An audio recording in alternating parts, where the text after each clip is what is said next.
लखनऊ दलित समाज चिंतन सम्मेलन आयोजन लखनऊ के रविंद्र आलय चारबाग में हुआ, जिसमें मुख्य अतिथि के रूप में नगर विकास एवं ऊर्जा मंत्री ए.के. शर्मा पधारे, जिन्होंने सभी सफाई कर्मचारियों को भरोसा दिलाया कि उनकी मांगों पर विचार विमर्श किया जाएगा। इस कार्यक्रम में प्रदेश भर से पधारे धानुक वाल्मीकि आदि समाज के लोग उपस्थित थे, जिन्होंने कार्यक्रम को सफल बनाया।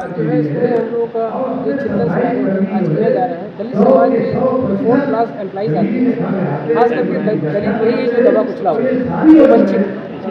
यहाँ इनको बुलाने का हम लोग का जो उद्देश्य है वो ये है कि यहाँ पर जो स्वच्छता समाज है, जो भी सफाई कर्मचारी से वैसे जो है पेशा है उसका, या सिविल कर्मचारी है, या 4 क्लास में चपरासी है, या इस तरीके के चतुश्रेणी कर्मचारी वर्ग के लोग जो होते हैं, इनको जो है प्राइवेटाइजेशन के तहत सरकार इसको जो ठेकेदारी प्रथा के तहत मतलब इनको जो है दिया जा रहा है। जो हमारे नियमित कर्मचारियों के जो पद हैं वो शासन में लाखों की तादाद में खाली पड़े हुए हैं, वो उनको नहीं दिए जा रहे। सरकार जो है अपनी जवाबदेही से बचना चाहती है। जो भी कॉन्ट्रैक्टर होता है, ठेकेदार होता है, वो कोई फ्रांस में बैठा है, कोई बेंगलुरु में बैठा है, कोई मुंबई में बैठा है, और यहाँ पर उसका पूरा जो है अमला काम करता है। हम लोग ये चाहते हैं कि हम लोग डायरेक्ट जो विभाग क्यों नहीं हमको रखता है, अगर कहीं भी कोई दिक्कत होगी तो हम अधिकारी के पास जाके बात कर सकते हैं, प्रोफेसर के पास जाके बात कर सकते हैं। होता क्या है, कर्मचारी को दिक्कत होती है तो वो किसको फोन लगाया, किससे बात करे, खाली उससे काम लिया जा रहा है और जरा सा वो कुछ बोल देता है तो उसको हटाने की धमकी दी जाती है, तो वो सुरक्षित नहीं है। एक तो सबसे पहले चीज़ ये है कि इसको कम वेतन पर काम दिया जा रहा है, दूसरी बात वो सुरक्षित भी नहीं है। हम लोग चाहते हैं कि अगर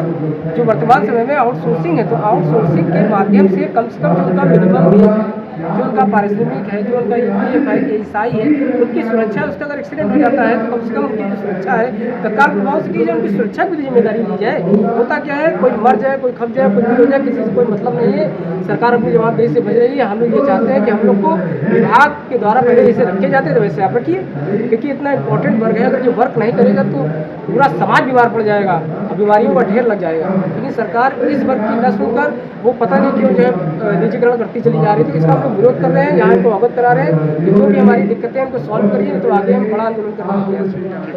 आदरणीय मुख्यमंत्री जी से भी कहना चाहूँगा, आदरणीय नगर विकास मंत्री से भी कहना चाहूँगा, मेरा हाथ जोड़ के विनती है, क्योंकि दलित समाज में ये कार्य है, उसमें भी अदर समाज के लोग बाढ़े जा रहे हैं, उनको पूरा वेतन नहीं मिल रहा है, और नगर निगमों में बहुत बड़े धांधलेबाजी है। कुछ लोग ऐसे हैं जो उनके बेटे ही ठेकेदार बनने हैं, उनके बेटे ही वार्षिक मंत्री बनने हैं, उनके बेटे नगर मंत्री बनने हैं, वही लोग ठेका ले रहे हैं। जिसके घर से राजनीति हो उसको ना तो ठेका मिले और ना ही कोई नगर निगम की योजनाएं मिले, क्योंकि ये गवर्नमेंट का भी आदेश है। अब वो लोग यही फिर उन पर शासन करते हैं बेचारों को, ना ही उनको सैलरी टाइम से मिल पाती है, ना ही कार्य से मिल पाती है। तो आपके मंच के माध्यम से यही कहना चाहूँगा, क्योंकि मैं उत्तर प्रदेश हापुड़ का रहने वाला हूँ, लगातार सामाजिक कार्य करने वाला हूँ, और एक अभी हमने मुद्दा उठाया है बहन रोड़ी वाल्मीकि के साथ जो चंद्रशेखर आजाद ने भी गलत किया है हमारे बीच में, उसका भी मुद्दा उठाया।